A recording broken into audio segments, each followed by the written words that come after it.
Perkenalkan, kami dari mahasiswa Politeknik Negeri Medan dari jurusan Akuntansi Program Studi D4 Keuangan dan Perbankan Syariah. Di sini kami akan mempresentasikan hasil proyek kami untuk memenuhi tugas mata kuliah komputer akuntansi yang diampu oleh Bapak Rizky Saputra. Bersama kami, saya Rian Ashari Silalahi dengan NIM 2005161003 dan rekan saya Goda Yona Ulina Bungkaro dengan NIM 2005161012. Halo, nama saya Sylvia Nursaharani Bolon dengan NIM 2005161030. Dan saya Alvita Humaira Batubara dengan NIM 2005161027. Assalamualaikum warahmatullahi wabarakatuh. Halo semuanya, perkenalkan di sini kami dari kelompok 2 ingin mempresentasikan hasil diskusi kami tentang laporan keuangan perusahaan dagang UMKM Green Boutique. Yang beranggotakan pertama dosen pengampu Bapak Rizky Saputra SE, MSI, CPA, CBV, CRA, CRP. Dengan anggota Alfika Humaira Batubara, Goda Yuwana Ulina Borukaro, dan saya sendiri Rian Ashari Silalahi, dan Sylvia Nursaharani Boru Tampu Bolon. Adapun masalah yang akan kami bahas di presentasi kali ini, yaitu table of content yang pertama, judul yang telah saya sebutkan tadi, dan perkenalan tim yang telah saya sebutkan tadi, bab 1 yang mencakup tentang pendahuluan, bab 2 yang mencakup tentang profil UMKM, bab 3 yang mencakup tentang hasil wawancara dan laporan keuangan, dan bab 4 yang mencakup tentang simpulan dan saran. Oke, baik, langsung saja untuk mempersingkat waktu, izinkan kami menyampaikan hasil diskusi kami mengenai laporan keuangan tersebut. Yang mana bab 1 pendahuluan yang akan disampaikan langsung oleh teman kami, Alfika Humairah. Kepada Alfika Humairah, kami persilahkan. Yang pertama yaitu bab 1, pendahuluan, ada pengertian dari UMKM. UMKM adalah singkatan dari usaha mikro kecil dan menengah. UMKM merupakan singkatan dari usaha mikro, kecil dan menengah. Secara umum, UMKM merupakan kegiatan usaha yang dapat memperluas kesempatan kerja, memberikan pelayanan ekonomi menyeluruh kepada masyarakat lokal, mendorong pertumbuhan ekonomi, dan mencapai stabilitas perekonomian nasional. Undang-Undang Nomor 20 Tahun 2008 menyatakan bahwa undang-undang ini memberikan jaminan dan keadilan terhadap UMKM. Dan lebih jauh lagi, undang-undang ini meningkatkan kedudukan, peran UMKM dengan meningkatkan pendapatan masyarakat dan menciptakan lapangan kerja.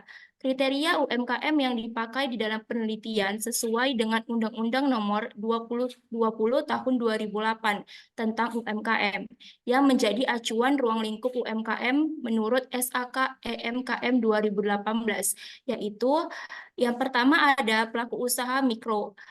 Untuk kekayaan bersihnya sampai dengan 50 juta. Untuk hasil penjualan tahunnya sampai dengan 300 juta. Yang kedua ada usaha kecil. Untuk kekayaan bersihnya 50 juta sampai dengan 500 juta. Untuk hasil penjualan tahunannya 300 juta sampai dengan 2 miliar 500 juta. Usaha menengah untuk kekayaan bersihnya 500 juta sampai dengan 10 miliar. Untuk hasil penjualan tahunnya 2 miliar sampai dengan 50 miliar.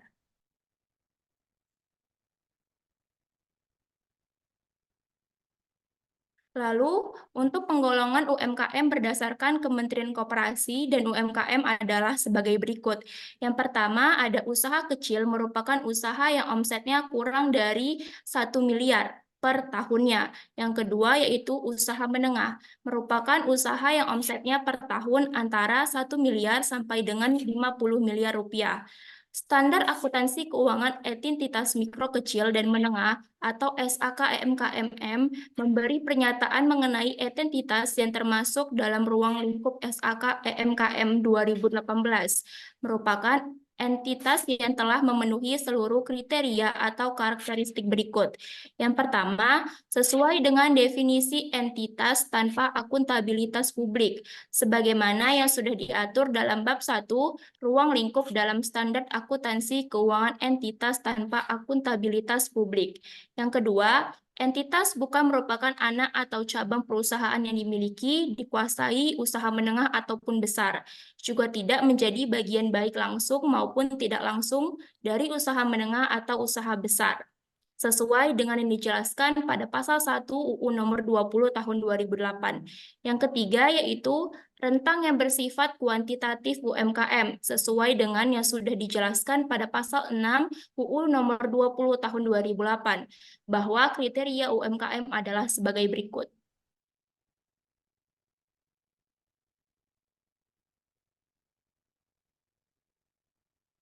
Yang pertama ada usaha mikro. Kekayaan bersih tidak termasuk tanah dan bangunan paling banyak 50 miliar, 50 juta atau memiliki hasil penjualan tahunan paling banyak 300 juta. Yang kedua ada usaha kecil, kekayaan bersih tidak termasuk tanah dan bangunan sebesar 50 juta sampai dengan 500 juta atau memiliki hasil penjualan tahunan sebesar 300 juta sampai dengan 2 miliar. Yang ketiga yaitu usaha menengah. Kekayaan bersih tidak termasuk tanah dan bangunan sebesar 500 juta sampai dengan 10 miliar atau mempunyai hasil penjualan tahunan sebesar 2 miliar 500 juta sampai dengan 50 miliar. Yang keempat, tidak memiliki dan atau menguasai UMKM mitra usahanya sendiri, sesuai dengan yang sudah dijelaskan pada pasal 35 UU nomor 20 tahun 2008. Usaha mikro kecil dan menengah merupakan pemain utama dalam kegiatan ekonomi di Indonesia. Masa depan pembangunan terletak pada kemampuan usaha mikro kecil dan menengah untuk berkembang mandiri. Kontribusi usaha mikro kecil dan menengah pada GDP di Indonesia tahun 1999 sekitar 60%, dengan rincian 42% merupakan kontribusi usaha kecil dan mikro, serta 18% merupakan usaha menengah. Pemberdayaan usaha mikro kecil dan menengah sangat penting dan strategis dalam mengantisipasi perekonomian ke depan, terutama dalam memperkuat struktur perekonomian nasional. Tujuan atau sasaran yang ingin dicapai adalah terwujudnya usaha mikro kecil dan menengah yang tangguh dan mandiri yang memiliki daya saing tinggi dan berperan utama dalam produksi dan distribusi kebutuhan pokok, bahan baku, serta dalam permodalan untuk menghadapi persaingan bebas. Baik, saya kembalikan kepada Rian Ashari Silalahi. Oke, baik. Terima kasih Alfika atas penjelasannya yang sangat begitu jelas. Selanjutnya mencakup dengan latar belakang SAK EMKM 2018 yang akan dijelaskan oleh kawan kami yaitu Goda Yuwana Ulina Borukaro. Kepada Goda Yuwana kami persilahkan. Baik, terima kasih atas waktunya. Kedua, latar belakang SAK MKM 2018. SAK MKM 2016 dibuat dan disusun guna mengembangkan kualitas dan memfasilitasi kebutuhan pelaporan keuangan usaha mikro, kecil, dan menengah atau UMKM.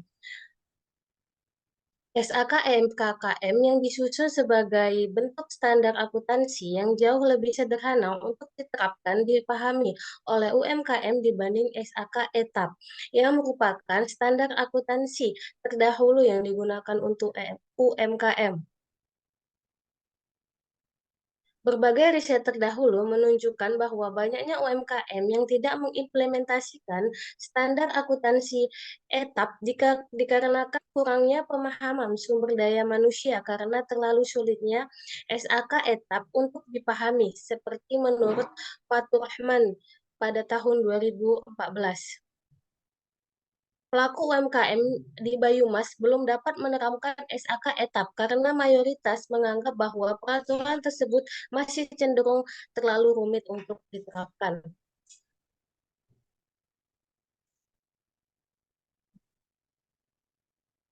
Next, Rian, oke.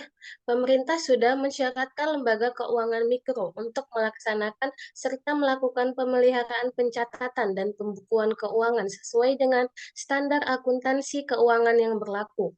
Hal ini didasari oleh ayat 1 pasal 29 Undang-Undang Nomor 1 Tahun 2013 tentang lembaga keuangan mikro.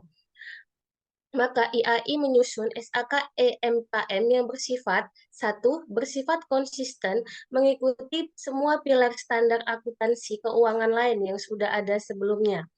2. Sesuai dan mencerminkan keadaan perkembangan mengenai operasi bisnis dan transaksi terkini yang dilakukan secara umum oleh entitas. 3. Membuat prinsip akuntansi yang seimbang dan sesuai dengan kompleksitas ukuran maupun kebutuhan informasi penggunaan laporan keuangan. Dan keempat, didasari oleh prinsip efektivitas biaya. Nah, adapun dari SAK KM efektif per 1 Januari pada tahun 2018 adalah terdapat bab 1 sampai bab 18 di slide tersebut dan terdapat juga judul babnya sesuai dengan SAK EMKM.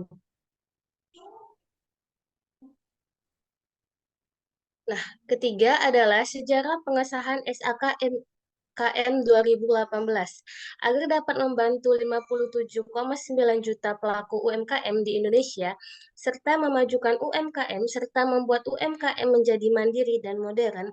Ikatan Akuntan Indonesia atau IAI mengesahkan ekspor draft standar akuntansi keuangan entitas mikro kecil dan menengah atau EDSAK EMKM dalam rapat yang diadakan pada tanggal 18 Mei 2016. Kemudian secara resmi disahkan pada 24 Oktober 2016.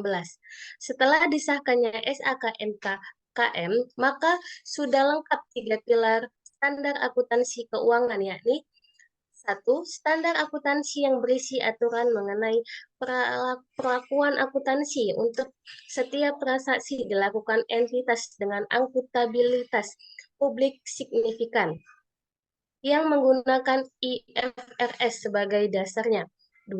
SAK etap yang dipergunakan untuk entitas tanpa akuntabilitas publik atau etap yang bersifat signifikan serta ingin menerbitkan laporan keuangan yang bertujuan dan digunakan publik. 3. SAK EMKM 2018 diterbitkan guna memenuhi kebutuhan pelaporan keuangan entitas mikro kecil dan menengah atau EMKM.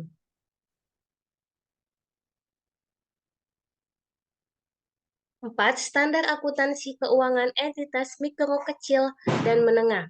SAK MKM adalah standar akuntansi keuangan untuk entitas mikro kecil dan menengah. Nah, jenis standar ini mengacu pada UU 20 2008 terkait UMKM. SAK etap memiliki beberapa persyaratan akuntansi yang tidak atau belum mampu dipenuhi oleh usaha mikro kecil menengah atau UMKM. Lalu, maka pada tanggal 18 Mei 2016, Dewan Standar Akuntansi Keuangan atau DSAK telah mengesahkan ekspor draft standar akuntansi keuangan entitas mikro kecil dan menengah atau EDSAK MKM.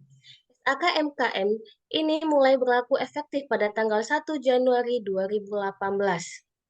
Nah, pada praktiknya, standar akuntansi keuangan di Indonesia dari dulu sampai dengan sekarang terus-menerus mengalami perubahan sesuai dengan dunia usaha, profesi akuntansi, dan peraturan yang berlaku.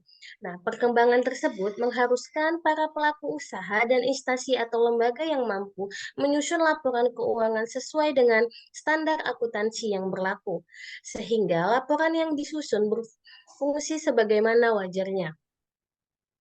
Kami dari kelompok 2 mahasiswa Politeknik Negeri Medan dari jurusan Akuntansi Prodi D4 Keuangan dan Perbankan Syariah dari kelas PS7A dari kelompok 2 Komputer Akuntansi ingin mewawancarai salah satu kepala toko Green Boutique yang ada di Jalan Dr. Mansur. Di sini kami ingin mengetahui transaksi laporan keuangan kakak ini.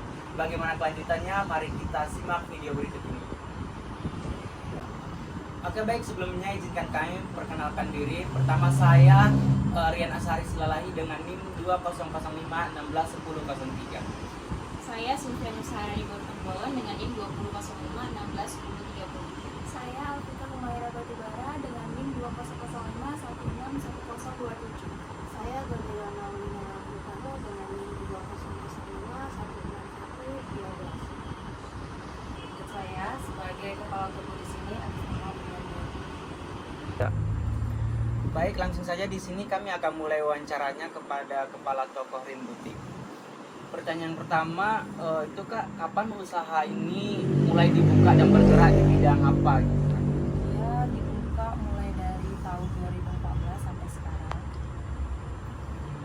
Mulai dari tahun 2014 ya Kak. 2014 sampai 2019. Terus ini bergerak di bidang apa Kak? Apakah cuma berfokus ke pakaian atau ada UMKM sampingannya gitu? Ya sih, lebih ke fokusnya berpakaian semua sih. Pakaian cowok cewek campur atau cuma cowok aja gitu? Ini khusus untuk cewek. Oh, khusus pakaian khusus cewek ya Kak. Terus Kak, alamat usaha ini Kak di mana gitu? Atau ada cabang, memiliki cabang lain gitu? Kalau untuk memiliki cabang lain sih nggak ada, cuma di sini aja di dalam Dr. Mansur. Oh, berarti tokonya cuma ada di sini aja ya Kak? Ada 2 toko. Ada 2 toko ya Kak? Yang di samping itu sama sini? Sama-sama di dalam Dr. Mansur. Oh, terus Kak, bagaimana awal pendirian usaha ini, kayak latar belakang dari usaha ini gitu kan? Untuk latar belakangnya ini usaha merintis owner kami dari awal mula pacaran sampai sekarang udah nikah dan juga udah mempunyai anak. Berarti awal mulanya waktu ownernya itu pacaran ya Kak, mulai bisnis ini? Iya. Oh, sampai Merintis sekarang. bersama. Oh, merintis bersama, iya ya. Bagus. Terus Kak, jenis produk yang dijualkan di butik ini apa gitu? Lebih ke baju, celana, dress, atasan blus gitu sih. Oh, kayak pakaian wanita semua gitu Ya ya? pakaian lebih khusus ke wanita sih. Iya, iya, iya. Nah, Kak, kira-kira pakaian di sini tuh berapa banyak Kak yang laku terjual sekarang? Satu hari nih nggak pasti sih, karena setiap toko kan ada 2 toko, jadi satu toko ini bisa menjual sekitar paling sedikit itu 80 pieces atau bisa lebih dari itu. Satu toko doang, lain online, lain sama toko sudah.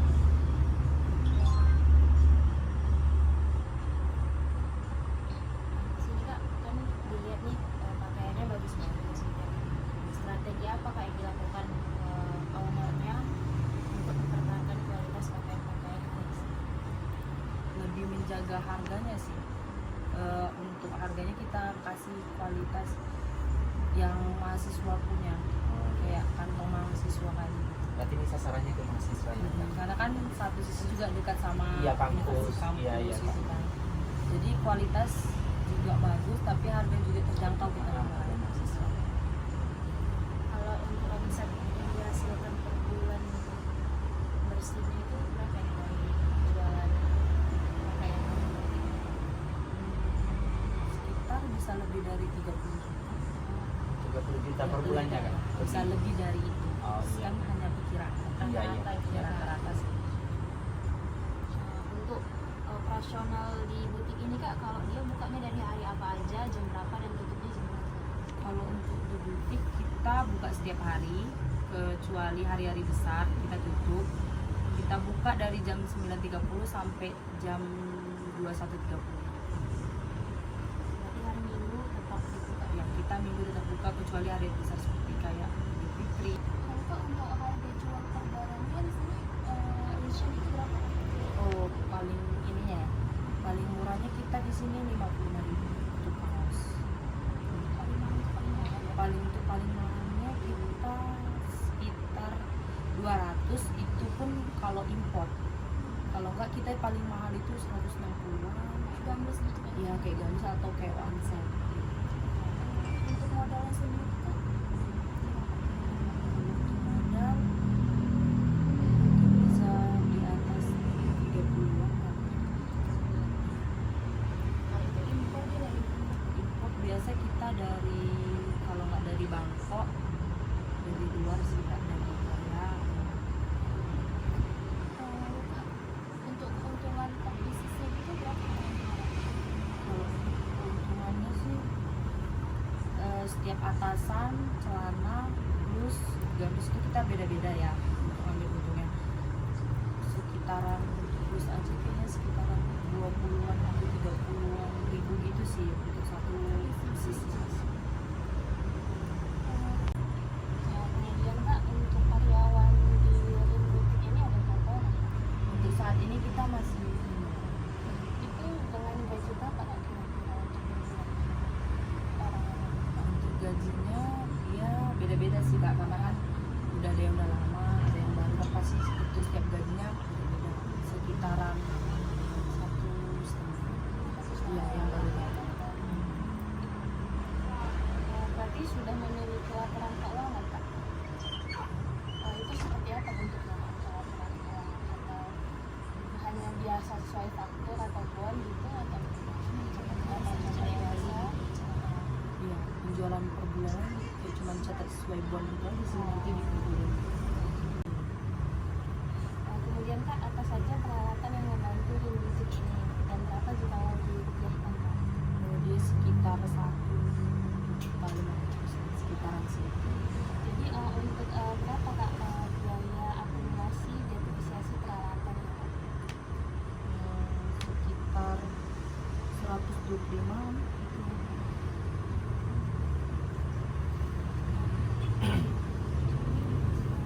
Terus Kak, apakah butik ini memiliki hutang dagang? Kalau itu nggak ada sih Kak. Karena kita selalu pembayaran apapun itu selalu cash. Mungkin sampai sini wawancara kami. Untuk kelanjutannya nanti bakalan kami buat transaksi laporan keuangan di Rin Butik. Untuk Kak Wulandari, terima kasih atas waktunya dan meluangkan untuk kami sebagai wawancara untuk tugas akhir proyek kami dalam memenuhi tugas komputer akuntansi. Dadah. Selanjutnya, bab 2, profil UMKM. Yang pertama, profil Rin Butik. Usaha Rin Butik merupakan usaha di bidang fashion, yakni pakaian wanita. Toko Rin Butik telah dibentuk sejak tahun 2014. Nama toko yaitu Toko Rin Butik yang beralamat di Jalan Dr. Mansur nomor 35 dan 37, Kecamatan Padangbulan, Selayang 1, Kota Medan. Nama pemilik dari Toko Rin Butik adalah Ibu Liza Sartika dan Bapak Rahmat Yasir Nasution. Toko Rin Butik juga aktif melakukan penjualan menggunakan Instagram, WhatsApp, dan Shopee sebagai media penjualan dan promosinya. Berikut kontak yang bisa dihubungi dari usaha bisnis Rin Butik. Instagram, Rin Butik Medan, Shopee Rin Butik Medan, dan WhatsApp 0811 7698 848. Nah, selanjutnya adalah dokumentasi wawancara Toko Rin Butik antara keempat mahasiswa Politeknik Negeri Medan dengan kepala toko, yaitu Ibu Wulandari. Berikut adalah dokumentasinya. Yang kedua, struktur organisasi Rin Butik. Berikut adalah struktur organisasi dari toko Rin Butik, di mana pemilik atau owner dari toko Rin Butik yaitu Ibu Liza Sartika dan Bapak Rahmat Yasir, di mana toko tersebut memiliki kepala toko yaitu Ibu Wulandari yang sudah melakukan wawancara bersama keempat mahasiswa Politeknik Negeri Medan, dan selanjutnya ada 3 karyawan di toko Rin Butik. Yang pertama ada Sinta Nuraini, yang kedua ada Kumalasari, dan yang ketiga adalah Cantika Vivi. Berikut adalah struktur organisasi toko Rin Butik. Selanjutnya saya serahkan kembali kepada Rian Ashari. Oke, baik. Terima kasih banyak kepada Sylvia yang telah menjelaskan mengenai profil UMKM Rin Butik yang sangat begitu detail ya teman-teman, sehingga kita dapat menguli informasi mengenai toko Rin Butik tersebut. Nah, selanjutnya sampailah kita ke bab 3, yaitu mengenai hasil wawancara laporan keuangan, yang mana ini akan disampaikan langsung oleh saya sendiri. Pada tanggal 13 Desember pada tahun 2023, terdapat 4 mahasiswa dari kampus Politeknik Negeri Medan yang berasal dari jurusan akuntansi, program studi D4 Keuangan dan Perbankan Syariah dari kelas PS7A kelompok 2 dengan mata kuliah Komputer Akuntansi dengan dosen pengampu Bapak Rizky Sahputra, SE, MSI, CVA, CPV, CRA, CRP. Yang mana proyek ini dilakukan untuk memenuhi tugas akhir mata kuliah Komputer Akuntansi. Berikut adalah hasil wawancara dari Kepala Toko Rin Butik. Rin Butik merupakan UMKM yang bergerak di bidang pakaian wanita jenis barang yang dijual seperti blus, rok, jeans, dan blazer. Dan barang yang dijual merupakan barang import dari Bangkok, Korea, dan lain-lain. Toko Rin Butik ini sangat strategis, dekat dengan kampus. Informasi yang didapatkan dari hasil wawancara tersebut, harga jual di Rin Butik ini sangat terjangkau dan irit di kantong mahasiswa. Perharinya toko Rin Butik ini dapat menjual sampai dengan 80 pieces. Strategi yang dilakukan ownernya untuk mengembangkan kualitas produk yaitu lebih menjaga harga pasarannya, yang mana harganya sesuai dengan kualitas dengan kantong mahasiswa. Selain toko offline, ternyata Rin Butik ini juga menjual melalui online dengan aplikasi Shopee, WhatsApp, dan Instagram. Keuntungan per bulannya yang didapatkan di Rin Butik ini mencapai dengan kurang lebih 30 juta per bulannya. Yang mana toko Rin Butik ini buka setiap hari mulai dari jam 9.00 WIB sampai dengan 21.30 WIB. Selain hari-hari besar seperti Idul Fitri, Idul Adha, Nataru, rupanya toko Rin Butik ini tutup gitu. Dan best seller dari produk yang dijual itu adalah atasan blus, kemeja, dan blazer gitu. Pengunjung yang berdatangan kebanyakan dari kalangan mahasiswa. Rentang harga jual di toko Rin Butik ini, harga yang murah itu sebesar 55.000 dan harga yang mahal itu sebesar 200.000. Untuk keuntungan per piecesnya itu berbeda-beda. Kalau jeans keuntungannya per pieces itu 25.000 sampai dengan 35.000. Sedangkan atasan blusnya itu mencapai dengan 35.000 sampai dengan 45.000. Tergantung dengan kualitas produknya masing-masing. Nah, baik teman-teman sekalian, sampailah kita kepada perhitungan laporan keuangan pada toko Rin Butik, yang mana ini akan dijelaskan oleh dari kelompok 2. Untuk mempersingkat waktu, mari kita simak video ini. Baik, untuk Rin Butik dari Statement of Financial Position-nya per 31 Oktober 2023, pada akun aset yaitu kas senilai 30 juta, akun receivable senilai 500.000, merchandise inventory 3 juta, equipment 1.500.000, kemudian akun depreciation of equipment yaitu minus 125. Kemudian untuk totalnya senilai 34.875.000. Lalu pada akun payable yaitu 500.000 dan equity untuk Mr. Rin yaitu 34.375.000. Sehingga total liabilities dan kapitalnya adalah 34.875.000. Nah, adapun transaksi yang terjadi pada bulan November 2023, yakni tertera pada layar pada tanggal 1 November 2023 sampai dengan 29 November 2023. Kemudian, transaksi tambahan yang harus disesuaikan juga terdiri dari pada tanggal 30 November 2023 sampai 30 November 2023. Nah, selanjutnya adalah General Journal untuk Rin Butik pada per 31 November 2023. Nah, pada tanggal 1 bulan November 2023 untuk prepaid rent yaitu 12 juta, debitnya 12 juta, kemudian kreditnya adalah cash 12 juta. Lalu pada tanggal 1 bulan 11 2023 akun payable di debit yaitu 500.000, di cash pada kredit yaitu 500.000. Nah, pada tanggal 2 bulan November 2023 pada akun purchase di debit yaitu 14 juta, pada akun Purkes diskon dikredit 280.000, lalu pada akun kas yaitu dikredit 13.720. Lalu pada tanggal 3 November 2023, akun Freakin di debit yaitu 150.000, lalu pada akun kas di kredit yaitu 150.000. Nah, kemudian pada tanggal 6 November 2023, akun kas di debit yaitu senilai 9.800.000. Akun sales diskon di debit 200.000. Nah, akun sales di kredit senilai 10 juta. Nah, pada tanggal 7 November 2023, pada akun kas di debit 4.900.000. Akun sales diskon di debit 100.000. Lalu akun sales di kredit senilai 5 juta. Nah, kemudian pada tanggal 8 November 2023, pada akun kas di debit senilai 490.000. Pada akun Purchase Return and Allowance di kredit pada senilai 490.000.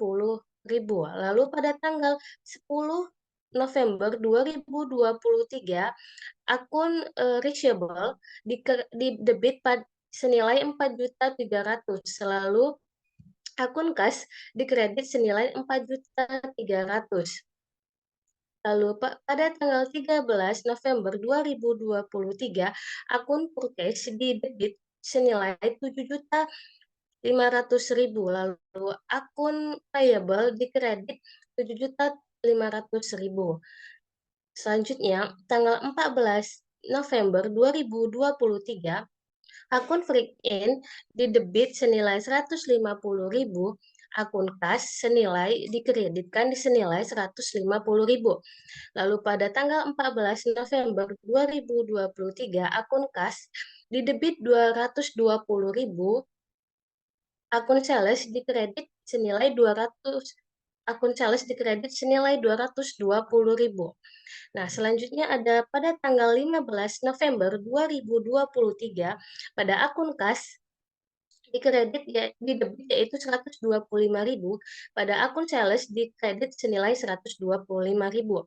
Pada tanggal 16 November 2023, akun kas di debit senilai 240.000, akun sales dikredit 240.000.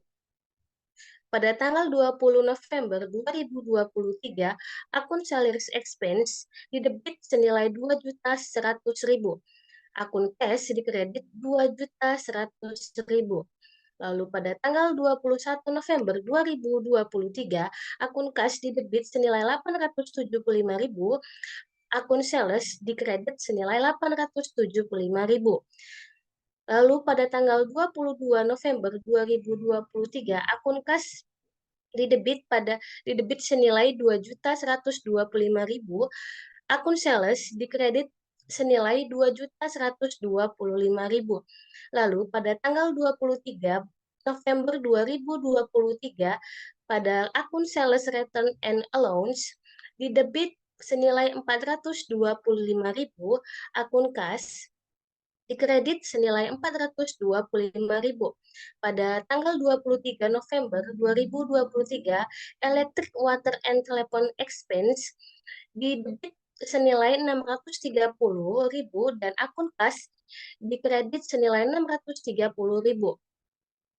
Lalu selanjutnya pada tanggal 24 November 2023, akun kas di debit senilai 5.880.000. Akun sales diskon di debit senilai 120.000.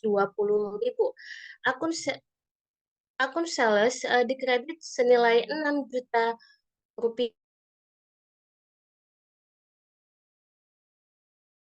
Akun place di debit senilai 3 juta, akun cash di kredit senilai 3 juta. Lalu pada tanggal 27 November 2023, akun payable di debit senilai 5 juta, akun cash di kredit senilai 5 juta. Lalu pada tanggal 28 November 2023, equipment di debit senilai 2 juta, akun kas di kredit senilai 2 juta. Private Mr. Rin di debit senilai 1 juta, akun kas di kredit senilai 1 juta. Lalu pada tanggal 29 November, akun kas di debit senilai 740, akun sales di kredit senilai 740. Akun receivable di debit senilai 700.000, akun sales di kredit senilai 700.000. Lalu akun payable di debit senilai 2.500.000, akun kas di kredit senilai 2.500.000. Kemudian akun purchase di debit senilai 3.750.000, akun kas di kredit senilai 1.500.000, akun payable di kredit senilai 2.250.000. Dan selanjutnya adalah akun kas di debit senilai 3.200.000, akun sales diskon di debit senilai 100.000, lalu akun sales senilai di kredit senilai 3.300.000. Baik, saya lanjutkan.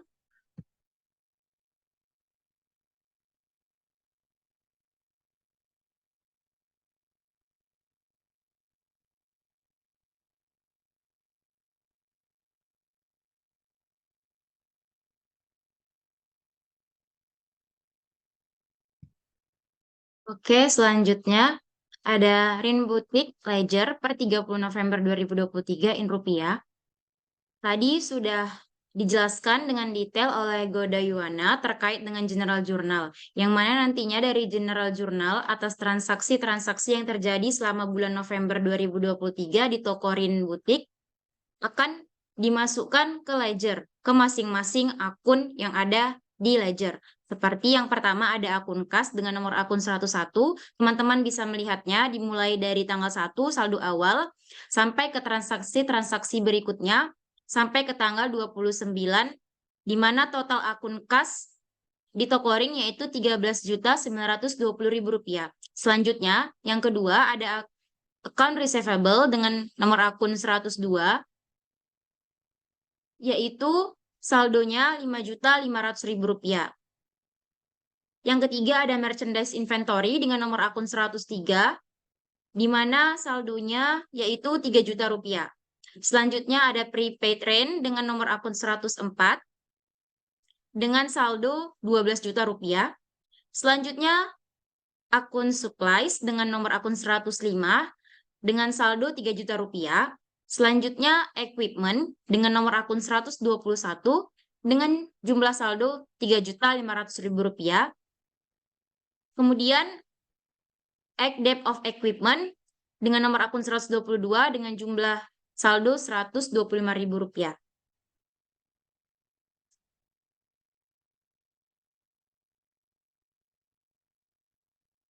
Selanjutnya ada akun sales. Selanjutnya ada akun account payable dengan nomor akun 201, di mana dengan jumlah saldo Rp2.250.000. Selanjutnya ada Mrs. Rin Capital dengan nomor akun 301 dengan jumlah saldo Rp34.375.000. Kemudian ada Priv Mrs. Rin dengan nomor akun 302 dengan jumlah saldo Rp1 juta. Kemudian ada akun sales dengan nomor akun 401 dengan jumlah saldo Rp33.625.000. Selanjutnya ada akun sales return and allowance dengan nomor akun 402 dengan saldo Rp425.000. Kemudian ada sales discount dengan nomor akun 403 dengan jumlah saldo Rp520.000. Kemudian ada akun purchase dengan nomor akun 411 dengan jumlah saldo Rp25.250.000. Kemudian ada purchase return and allowance dengan nomor akun 412 dengan jumlah saldo Rp490.000. Kemudian ada freight in dengan nomor akun 413 dengan saldo Rp300.000. Purchase discount dengan nomor akun 414 dengan saldo Rp280.000.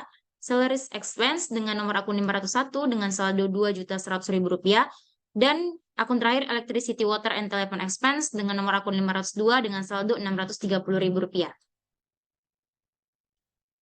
Itulah tadi adalah ledger ataupun buku besar dari toko Rin Butik per 30 November 2023. Selanjutnya, masuk ke Rin Butik Trial Balance, yang mana ini didapatkan dari ledger yang telah kita buat tadi, kemudian dimasukkan ke Trial Balance, di mana di situ ada akun yang sudah saya sebutkan, mulai dari cash, account receivable, sampai kepada electricity, water, and telephone expense dengan total masing-masing balance, yaitu Rp71.145.000 untuk debit dan juga kreditnya Rp71.145.000. Selanjutnya, masuk kepada Rin Butik Adjusting Journal, di mana ini diisi dari transaksi-transaksi tambahan selama bulan November. Yang pertama ada rent expense dengan debit 1 juta dan prepaid rent dengan kredit 1 juta didapatkan karena untuk sewa di toko Rin Butik yaitu Rp12 juta, di mana dibagikan dalam 1 tahun 12 bulan, yaitu 12 juta dibagi 12 sehingga setiap bulannya toko Rin membayarkan Rp1 juta untuk sewa toko. Selanjutnya ada debt of equipment expense dengan debit Rp100.000 dan juga debt of equipment dengan kredit Rp100.000. Dan yang terakhir ada other expense Rp350.000 di debit dan juga other payable untuk kreditnya Rp350.000. Sehingga total masing-masing Rp1.450.000 untuk debit dan kreditnya Rp1.450.000 untuk kredit. Selanjutnya, setelah laporan-laporan berikut, kita akan masuk kepada Rin Butik Worksheet for the month ended 30 November 2023 in rupiah, di mana di worksheet terdapat trial balance, adjustment, adjust trial balance, income statement, dan juga balance sheet. Di sini teman-teman kita bisa lihat, dimulai dari trial balance, dengan ini diambil dari trial balance yang sudah kita buat tadi dengan total Rp71.145.000 dan juga kreditnya Rp71.145.000. Selanjutnya yang kedua kan ada adjustment. Nah, di adjustment ini kita buat dari transaksi-transaksi yang udah kita adjust tadi, di mana tadi totalnya adalah Rp1.450.000 untuk debit dan juga kreditnya Rp1.450.000. Selanjutnya, kolom selanjutnya yaitu adjust trial balance. Di sini kita adjust, ini didapatkan dari trial balance, kolom trial balance dan juga kolom adjustment. Maka ini kita hitung sehingga dapatlah hasil totalnya yaitu untuk adjust trial balance Rp71.595.000. Dan juga untuk sisi kreditnya juga sama Rp71.595.000. Kolom selanjutnya ada income statement. Berikut adalah daftar-daftar akun di income statement yang harus kita isi di kolom tersebut sehingga totalnya yaitu Rp30.675.000 dan juga sisi kreditnya juga sama yaitu untuk sisi kreditnya Rp34.395.000.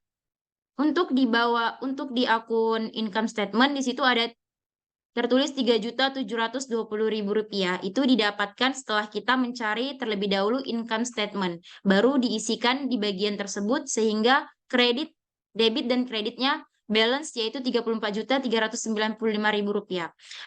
Dan untuk kolom selanjutnya, kolom terakhir yaitu balance sheet, di mana diisikan dengan akun-akun yang sesuai dengan balance sheet sehingga total didapatkan untuk debit yaitu Rp40.920.000, sedangkan untuk kredit Rp37.200.000. Dan kemudian Rp3.720.000 didapatkan dari income statement yang akan kita buat nanti sehingga diisikan di kolom tersebut sehingga balance-lah Rp40.920.000 untuk debit dan juga kreditnya Rp40.920.000 untuk kredit. Berikut adalah penjelasan dari worksheet terkait dengan toko Rin Butik.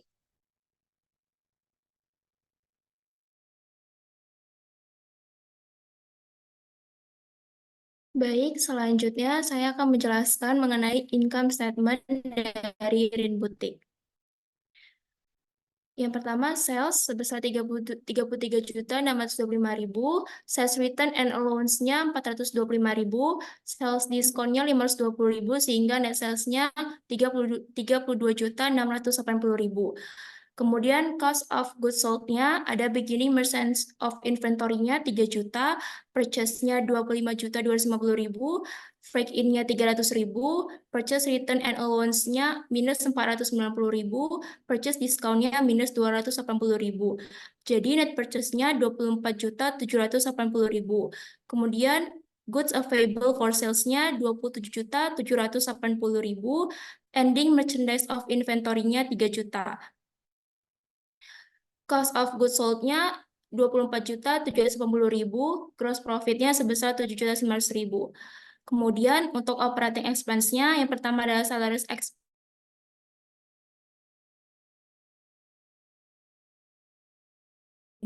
rent expense 1 juta, depreciation of equipment expense-nya 100.000, other expense-nya 350.000. Jadi total operating expense-nya 4.180.000 dan net income-nya 3.720.000. Kemudian ada capital statement dari Rin Boutique, Mrs. Rin Capital tanggal 1 November sebesar 34.375.000, net income-nya 3.720.000, brief Mrs. Rin-nya minus 1 juta, totalnya 2.720.000. Kemudian Mrs. Rin Capital tanggal 30 November sebesar 37.095.000. Lalu di sini ada statement of financial position dari Rin Boutique. Yang pertama aset, current asset. Yang pertama ada cash sebesar 13.520.000, account receivable 5.500.000, merchandise inventory 3 juta, prepaid rent 11 juta, dan supplies 3 juta. Jadi total current assetnya 36.420.000. Untuk fixed assetnya ada equipment 3.500.000, accumulated depreciation of equipment-nya minus 225.000, totalnya 3.275.000. Jadi untuk total asetnya sebesar 39.695.000. Yang kedua yaitu liabilities. Ada short term liabilities. Yang pertama ada account payable 2.250.000, other payable 350.000. Untuk total short term liabilities-nya 2.600.000. Yang ketiga yaitu ada kapital, Mrs. Rin Capital sebesar 37.095.000. Jadi total liabilities and capitalnya sebesar 39.695.000.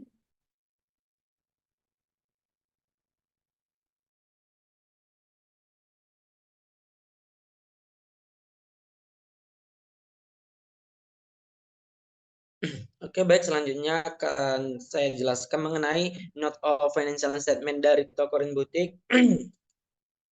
Sesuai dengan di Excel ada supplies yaitu berupa patung mannequin sebesar 2.700.000 dan hangernya itu sebesar 300.000. Equipmentnya itu berupa mesin printer, barcode, dan labeling merchantnya sebesar 2 juta. Other expense yaitu beban keamanan dan kebersihan sebesar 350.000 per bulannya. Salaries expense adalah beban gaji yang dibayarkan kepada karyawan setiap bulannya itu sebesar 700.000 hingga 2.100.000 per bulannya. Rin Boutique menambah persediaan barang setiap 2 minggu sekali. Accumulated depreciation of equipment expense yaitu akumulasi penyusutan peralatan untuk mengurangi nilai peralatan. Berikut perhitungannya. 3.500.000 dibagi 35 yaitu dengan hasil 100.000 rupiah. Dibagi 35 dikarenakan masa manfaat ekonomi equipmentnya tersebut sebesar 2 tahun 11 bulan, artinya sama dengan 35 bulan. Nah, equipment diganti ke baru semua pada saat itu dikarenakan equipment lama tidak layak pakai lagi.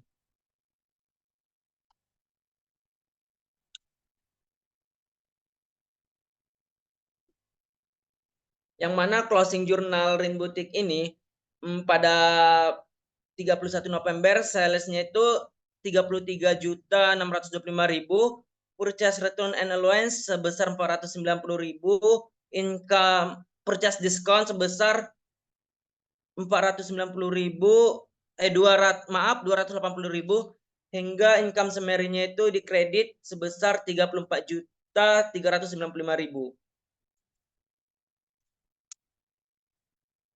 Sama-sama kita lihat di tabel Excel tersebut, di mana income summary-nya itu di debit 30.675.000, sales return dan allowance-nya sebesar 425.000, sehingga boleh ke bawah Pika.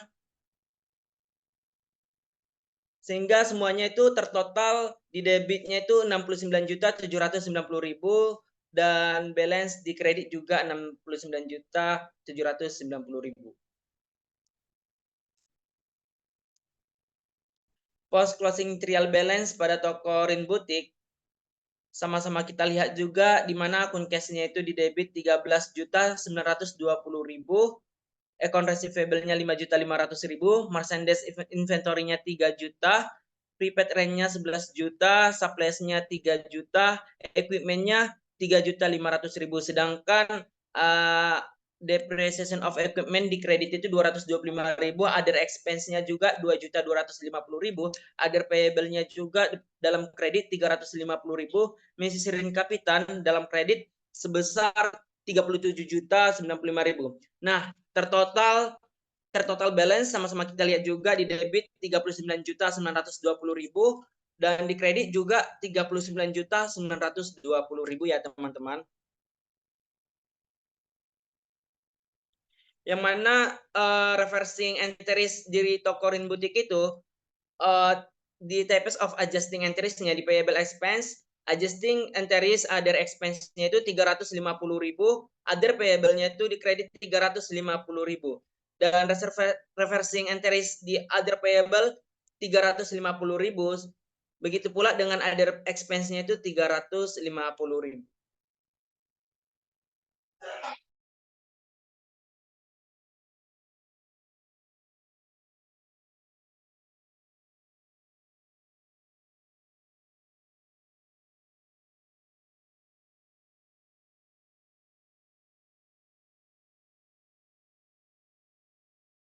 Ke mute Ran, apa Yan?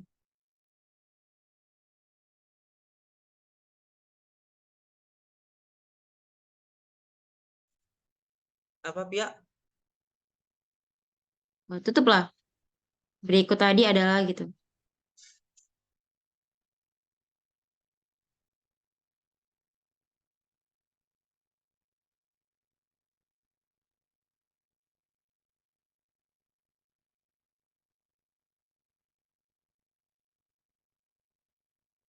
Oke teman-teman, baik, terima kasih telah oke baik. Nanti dikat. Oke baik teman-teman, terima kasih sudah meringkas atau menyimak video tentang perhitungan laporan keuangan dari toko Rin Boutique. Sekian dari kami. Jika ada pertanyaan boleh langsung lempar di kolom komentar. Terima kasih. Sampailah kita ke kesimpulan dan saran, yang mana kesimpulan ini akan dijelaskan lagi kepada Silvia. Kepada Silvia Nur Saharani kami persilahkan. Baiklah, kesimpulan. Berdasarkan hasil dari wawancara dapat diambil kesimpulan bahwa proses strategi pemasaran Rin Boutique dan penjualan produk pakaian wanita adalah sebagai berikut. Yang pertama, strategi pemasaran yang dilakukan oleh Rin Boutique dalam meningkatkan penjualan produk adalah dengan menggunakan strategi dalam bauran pemasaran yang meliputi strategi harga Rin Boutique. Merupakan harga standar seperti Rin Boutique yang sesuai dengan target pasar Rin Boutique, yakni mahasiswa dan pelajar, dengan kualitas tinggi dan brand sendiri. Strategi tempat yang strategis di jalan raya yang berdekatan dengan universitas dan sekolah. Yang kedua, strategi promosi Rin Boutique, yaitu banyak mengikuti tren pakaian terkini.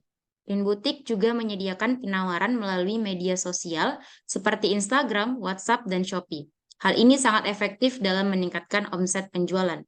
Yang ketiga, strategi produk dan strategi promosi yang dianggap sangat memiliki peran utama dalam upaya meningkatkan penjualan produk pakaian Rin Boutique. Dengan strategi tersebut, Rin Boutique mengalami kenaikan laba untuk setiap tahunnya.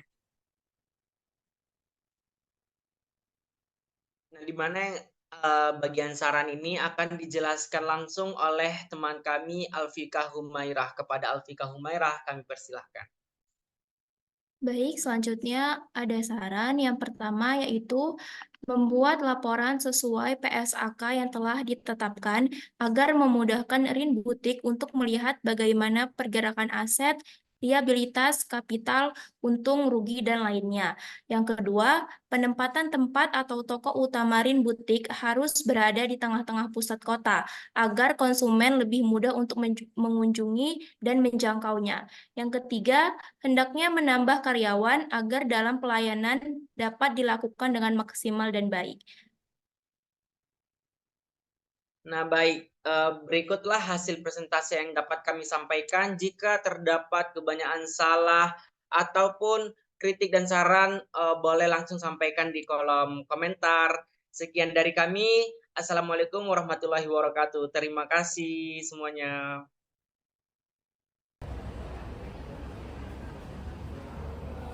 Video tersebut merupakan video proyek komputer akuntansi yang ditampilkan langsung oleh mahasiswa Politeknik Negeri Medan dari jurusan akuntansi program studi D4 Keuangan dan Perbankan Syariah yang berasal dari kelas PS7A kelompok 2 mata kuliah komputer akuntansi yang diampu oleh Bapak Rizky Syahputra. Semoga video tersebut bermanfaat bagi kita semua. Terima kasih.